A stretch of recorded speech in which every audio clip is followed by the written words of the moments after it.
renewed political crisis in Rivers State following the latest impeachment moves against the governor and his deputy by the House of Assembly. I have Dr. Ibrahim Modibo. He's a political affairs analyst and no stranger to the House. Thank you very much for joining us, and a Happy New Year to you. Good to have you. Thank you, Madam Ngozi. Okay, so very quickly, let's get your thoughts on, the unfolding events in Rivers State. For the third time, the State Assembly has decided to impeach the governor for all manner of reasons, about 7 of them.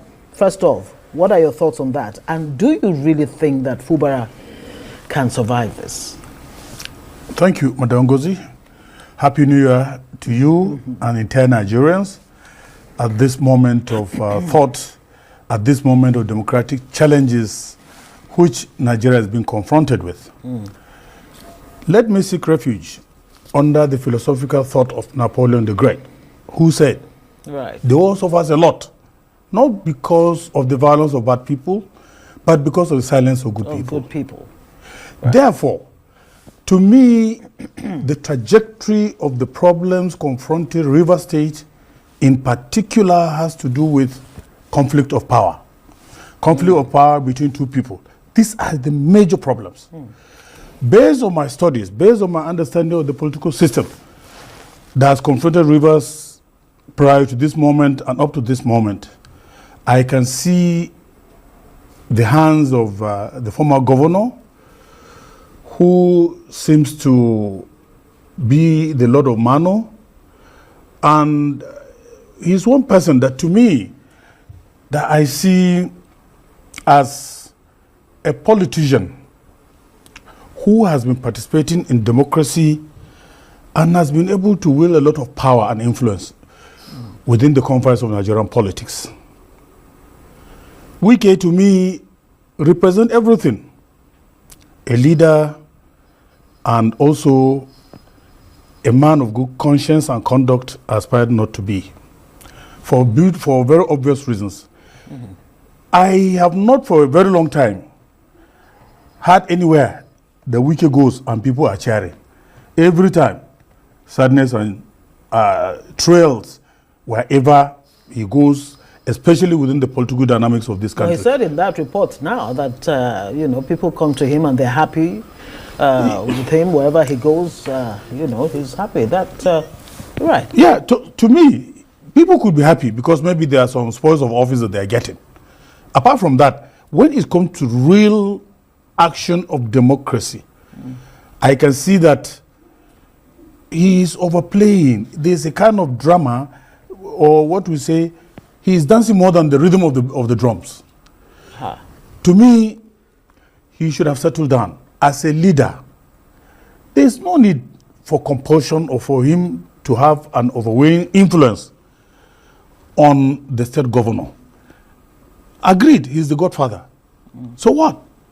Has he not also been brought by another person?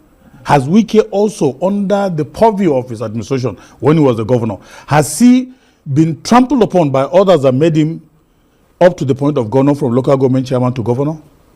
No. So why not allow this man? Allow this man to walk. Allow this man to deliver dividend of democracy to the people of Rivers.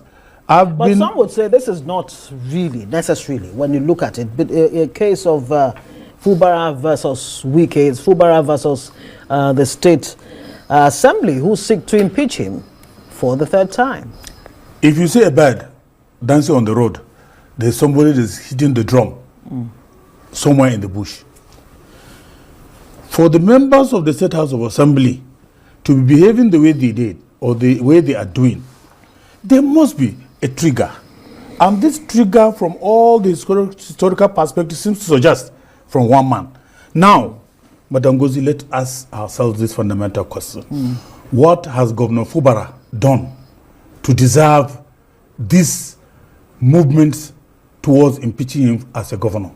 Well, because if you look at the answer, my friend, is blowing in the wind. The fundamental question. Because we don't have all night or all day, if you like. Can Fubara survive this? What will it take for him to survive this onslaught? this time around? Yeah, Fubara can survive it. And I think he has the capacity. How can he? With the assistance of the National Secretariat, who are currently backing him, and also the APC governors. All of them should have a team, should form a very formidable team to withstand this pressure. Otherwise, we're destined for a very dangerous democratic journey. To me, the best thing to do is for the state, for the national leadership of the party to stand up and pick up the gauntlet.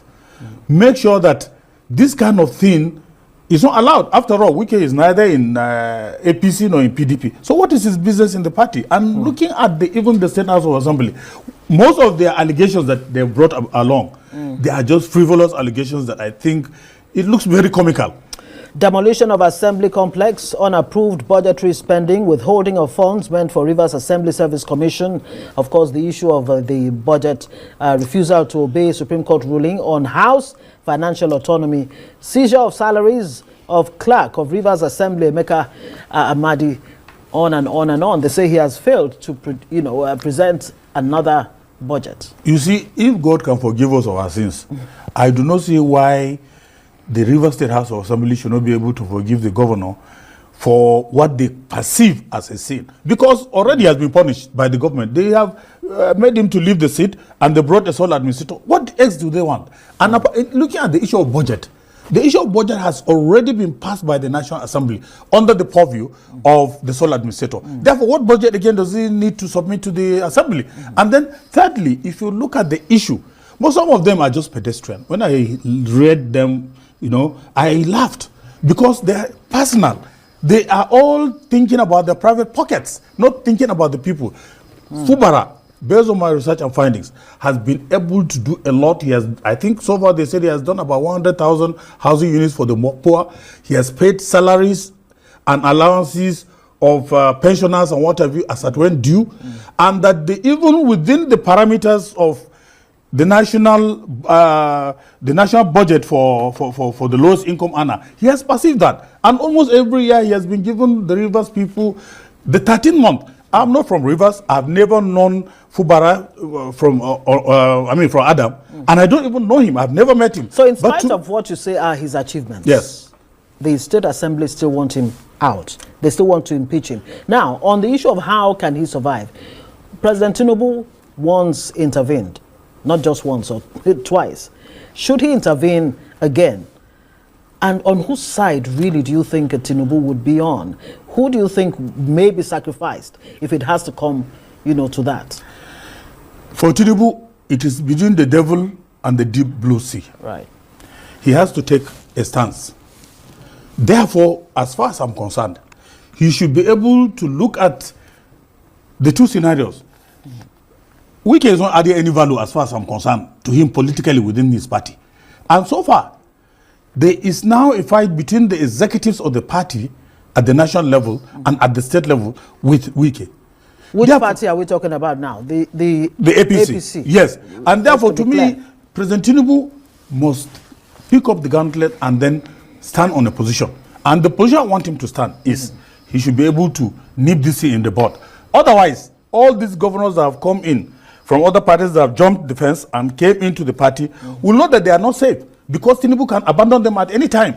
Therefore, he must, as a matter of urgency, make sure that he has assisted Fubara, especially with the voices of the Niger Delta elders that have so far, they have called for ceasefire and have even assembled some of the best brains Nigeria can hold. In trying to look at the mediate in the whole processes. I think what should be done is to call Wike to order. Believe me, if Tinubu fails to call Wike to order, Wike is just like... what would that call to order look like? To say, look, stop, sheath your sword, as simple as that? Stop. Or it may take a lot more than just saying, hey, rein it in. Yeah, look at it.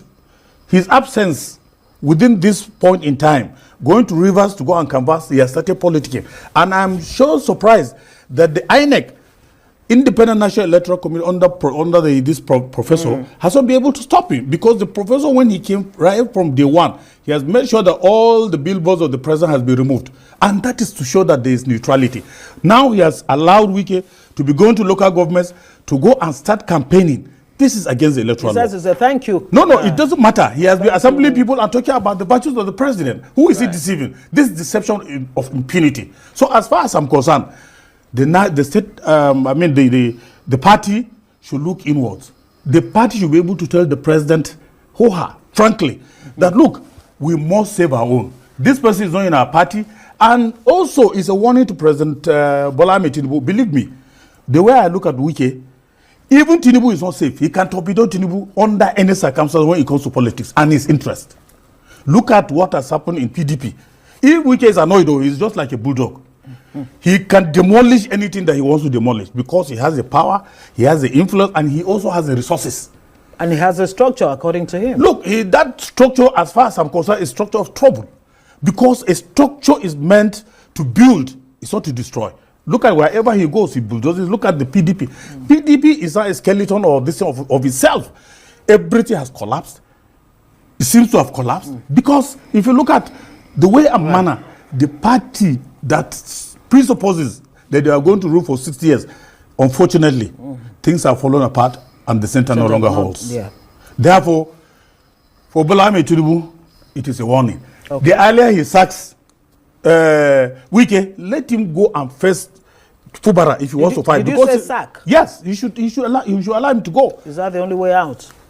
This is part of the strategies. Okay. Secondly, if he doesn't want to sack him because of what he feels Wike is doing, he should be able to put his foot on the sands of time.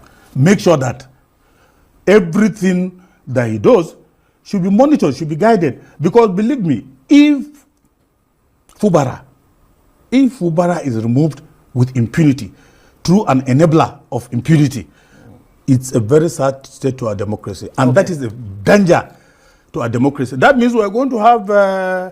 okay, we'll have to leave it there. Yes, we're going to have local champions that could feel they are emperors of themselves within the confines of their states. And it's no longer safe for democracy. Dr. Ibrahim Modibo,